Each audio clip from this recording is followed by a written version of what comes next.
The Jackson family arrived at their new home. It was a tall, imposing Victorian mansion.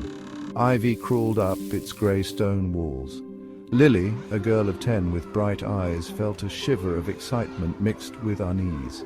Inside, the house was dark, filled with shadows and the smell of dust. Lily's parents, John and Mary, were busy with the movers. Lily wandered off, her footsteps echoing on the wooden floor. She found a room at the end of a hallway. Its door was slightly ajar, and a beam of dusty sunlight slanted through the opening. Lily pushed the door open. The room was large and circular, with windows overlooking the front garden, but it was the contents of the room that made Lily's heart leap.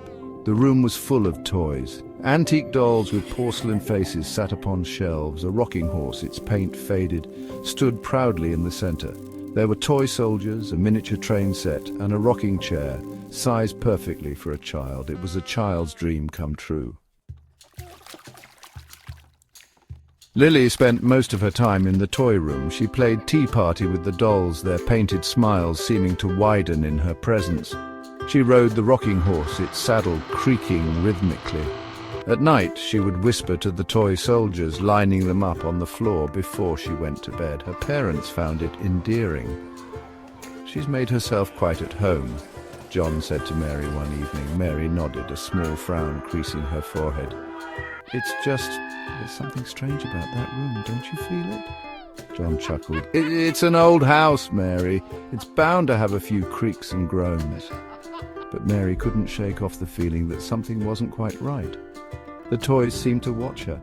Their painted eyes followed her every move. Strange things began to happen. Lily would leave the toy soldiers in a line, only to find them rearranged in the morning. She would hear whispers coming from the toy room at night, soft murmurs that ceased as soon as she opened the door. One day she could have sworn she saw the rocking horse move its head, its glass eyes glinting in the dim light. "Mummy, Daddy," Lily said at dinner one night, "the toys talk to me."